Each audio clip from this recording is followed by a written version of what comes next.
ಇವತ್ತು ನಾನು ನಿಮ್ಮ ಜೊತೆ ಒಂದು ಸ್ಪೆಷಲ್ ಆಗಿರೋಂಥ ರೆಸಿಪಿನ ಶೇರ್ ಮಾಡ್ತಾ ಇದ್ದೀನಿ. ಈ ಥರ ಎಲ್ಲ ಮಸಾಲನ ನೀರಲ್ಲಿ ಕುದಿಸ್ಕೊಂಡು ಆರಿದ ನಂತರ ಗ್ರೈಂಡ್ ಮಾಡಬೇಕು. ಎತ್ತಿಟ್ಕೊಂಡಿರುವಂಥ ಪ್ರಾನ್ಸ್ನ ಮಸಾಲೆಗೆ ಹಾಕಿ ಲಾಸ್ಟ್ ಒಂದು 5 to 10 ಮಿನಿಟ್ಸ್ ಚೆನ್ನಾಗಿ ಪ್ರಾನ್ಸ್ ಜೊತೆ ಕುದಿಸ್ಬಿಟ್ರೆ ರೆಡಿ. ನೀವು ಮನೇಲಿ ಒಮ್ಮೆ ಟ್ರೈ ಮಾಡಿ ನೋಡಿದ್ರೆ ಮತ್ತೆ ರೆಸ್ಟೋರೆಂಟ್ಗೆ ಹೋಗೋ ಮನಸ್ಸೇ ಮಾಡಲ್ಲ.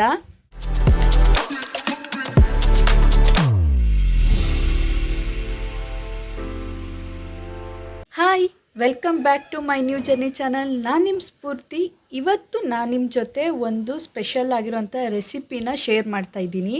ನಾನು ಬೆಂಗಳೂರಲ್ಲಿದ್ದಾಗ ಜಾಸ್ತಿ ರೆಸ್ಟೋರೆಂಟ್ಗೆ ಹೋದಾಗ order ಮಾಡ್ತಿದ್ದಿದ್ದೆ France ghee roast.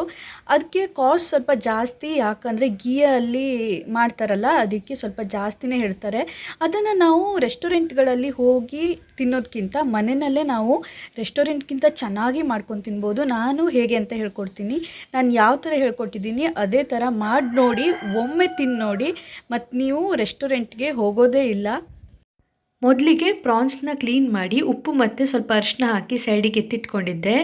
Ghee roast ಮಾಡಲಿಕ್ಕೆ ಮನೆಯಲ್ಲೇ ನಾವು ಸಾರಿಗೆ ಯೂಸ್ ಮಾಡುವಂಥ ಕೆಂಪು ಮೆಣಸು 10ರಿಂದ 12, ಸ್ವಲ್ಪ ಸಾಸಿವೆ, ಸ್ವಲ್ಪ ಮೆಂತೆ, 1 ಸ್ಪೂನ್ ಆಗೋಷ್ಟು ಕಾಳು ಮೆಣಸು, ಸ್ವಲ್ಪ ಸೋಂಪು, ಜೀರಿಗೆ, ಕೊತ್ತಂಬರಿ, ಸಣ್ಣದಾಗಿ ಹಚ್ಕೊಂಡಿರುವಂಥ ಶುಂಠಿ, ಬೆಳ್ಳುಳ್ಳಿ, ಅದನ್ನೆಲ್ಲ ನೀರು ಹಾಕಿ ಸ್ವಲ್ಪ ಕುದಿಸ್ಕೊಂಡು ಆರಿದ ನಂತರ ಮಿಕ್ಸಿ ಜಾರಿಗೆ ಹಾಕಬೇಕು. ಅರಿಲಿಕ್ಕೆ ಸ್ವಲ್ಪ ಕೊತ್ತಂಬರಿ ಸೊಪ್ಪು ಮತ್ತು ಈ ಒಗ್ಗರಣೆ ಸೊಪ್ಪು ಇರುತ್ತಲ್ಲ, ಅಂದರೆ ಕರಿಬೇವು ಸೊಪ್ಪು, ಅದಷ್ಟನ್ನು ಹಾಕಿ ಚೆನ್ನಾಗಿ ಪೇಸ್ಟ್ ಮಾಡ್ಕೋಬೇಕು. ಬೇಯಿಸಿ ಈ ಥರ ರುಬ್ಕೊಳ್ಳೋದ್ರಿಂದ ನಮಗೆ ಪೇಸ್ಟು ತುಂಬ ನೈಸ್ ಆಗುತ್ತೆ. ಇಲ್ಲಾದರೆ ಒಂಥರ ಹಾಲ್ಡ್ ಗರಿ ಗರಿ ಥರ ಅನಿಸುತ್ತೆ.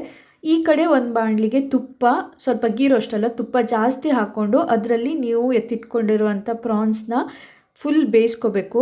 5 ಮಿನಿಟ್ಸ್ ಕ್ಲೋಸ್ ಮಾಡಿ ಬೇಯಿಸಿ. ನಿಮಗೆ ಗೊತ್ತಾಗುತ್ತೆ ಇದ್ರ ಸೈಜು ಚಿಕ್ಕದಾಗಿ ಸ್ವಲ್ಪ ಗೋಲ್ಡನ್ ಬ್ರೌನ್ ಥರ ಬಂದಿರುತ್ತೆ. ಬೆಂದಿರುವಂಥ ಪ್ರಾನ್ಸ್ನ ಬೇರೆ ಒಂದು ಪಾತ್ರೆಯಲ್ಲಿ ಎತ್ತಿಟ್ಕೊಂಡು ಅದೇ ತುಪ್ಪಕ್ಕೆ ಇನ್ನೂ ಸ್ವಲ್ಪ ತುಪ್ಪ ಆ್ಯಡ್ ಮಾಡಿ ಕರಿಬೇವಿನ ಸೊಪ್ಪನ್ನು ಹಾಕಿ ಗೋಡಂಬಿನ ಚಿಕ್ಕ ಚಿಕ್ಕದಾಗಿ ಪೀಸ್ ಮಾಡಿಕೊಂಡು ಈ ತುಪ್ಪದಲ್ಲಿ ಫ್ರೈ ಮಾಡಿಕೊಂಡ್ರೆ ಆಮೇಲೆ ಗೀ ರೋಸ್ಟ್ ರೆಡಿ ಆದಮೇಲೆ ಆ ಗೀ ಜೊತೆಗೆ ಮಸಾಲನೆಲ್ಲ ಹೀರ್ಕೊಂಡು ಚೆನ್ನಾಗಿ ಫ್ಲೇವರ್ ಕೊಡುತ್ತೆ ಈ ಗೋಡಂಬಿ. ನೀವು ಪೇಸ್ಟ್ ರೆಡಿ ಮಾಡುವಾಗ ಅದಕ್ಕೂ ಕೂಡ ಗೋಡಂಬಿಯನ್ನು ಸ್ವಲ್ಪ ಹಾಕೋಬಹುದು. ಆವಾಗ ಸ್ವಲ್ಪ ಥಿಕ್ನೆಸ್ ಜಾಸ್ತಿ ಆಗುತ್ತೆ ಮತ್ತು ಒಂಥರ ಟೇಸ್ಟ್ ಕೂಡ ಬೇರೆನೇ ಬರುತ್ತೆ. ಅದೇ ಗೋಡಂಬಿ ಹುರಿದಿಟ್ಕೊಂಡಿದ್ನಲ್ಲ ಅದೇ ಪಾತ್ರೆಗೆ ಆಗ ಮಾಡಿರುವಂಥ ಪೇಸ್ಟನ್ನು ಹಾಕಿ ಚೆನ್ನಾಗಿ ಮಿಕ್ಸ್ ಮಾಡ್ಕೊಳ್ಳಿ. ಎಲ್ಲ ಕಡೆ ಚಳಿ ಇದ್ದರೆ ನಮ್ಮ ಕಡೆ ಮಾತ್ರ ಸೆಕೆ ಕಡಿಮೆನೇ ಆಗಲ್ಲ. ಹಾಗೆ ಅಡುಗೆ ಮಾಡ್ತಿದ್ನ ಸುಸ್ತಾಯಿತು. ಪಪ್ಪ ಜ್ಯೂಸ್ ಮಾಡಿಕೊಟ್ರು, ಅದನ್ನು ಕುಡ್ಕೊಂಡು ಈಗ ನೆಕ್ಸ್ಟು ಅಡುಗೆನ ಮುಂದುವರಿಸಬೇಕು. ಬನ್ನಿ ಬೇಗ ಬೇಗ ಮಾಡೋಣ. ನೋಡಿ, ಆಗ ಹಾಕಿಟ್ಟಿರುವಂಥ ಈ ಮಿಕ್ಸರ್ ಏನಿದೆ ಸ್ವಲ್ಪ ಸ್ವಲ್ಪ ತುಪ್ಪ ಎಲ್ಲ ಮೇಲ್ಗಡೆ ಬಿಟ್ಕೊಳ್ತಾ ಇದೆ.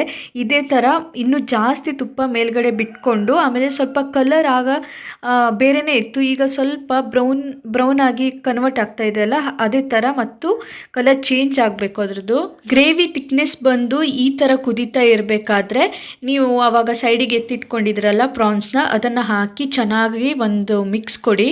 ಅದೇ ಮಸಾಲಿನಲ್ಲಿ ಪ್ರಾನ್ಸ್ನ 10ರಿಂದ 15 ನಿಮಿಷ ಚೆನ್ನಾಗಿ ಬೇಯಿಸ್ಬಿಡಿ. ಆಗ ಎಲ್ಲ ಮಸಾಲೆನ ಅಬ್ಸರ್ವ್ ಮಾಡಿಕೊಂಡು ಚೆನ್ನಾಗಾಗತ್ತೆ. ಇಷ್ಟು ಮಾಡಿದರೆ ರುಚಿಯಾದಂಥ ಪ್ರಾನ್ಸ್ ಗೀ ರೋಸ್ಟ್ ತಿನ್ನಲಿಕ್ಕೆ ರೆಡಿ. ನೋಡಿದ್ರಲ್ವಾ, ಇಷ್ಟು ಕಡಿಮೆ ಪದಾರ್ಥ ಯೂಸ್ ಮಾಡಿ ಹೇಗೆ ಗೀ ರೋಸ್ಟ್ ಮಾಡೋದು ಅಂತ ಹೇಳಿ. ನೀವು ಇದನ್ನು ಒಮ್ಮೆ ಟ್ರೈ ಮಾಡಲೇಬೇಕು ಅಂತ ಹೇಳಿ ನನ್ನ ಆಸೆ. ಯಾಕಂದರೆ ನಿಮಗೋಸ್ಕರನೇ ನಾನು ಕಷ್ಟಪಟ್ಟು ವಿಡಿಯೋ ಮಾಡಿದ್ದು. ನೆಕ್ಸ್ಟ್ ವಿಡಿಯೋದಲ್ಲಿ ಸಿಗ್ತೀನಿ. ಅಲ್ಲಿ ತನಕ ಬಾಯ್ ಬಾಯ್.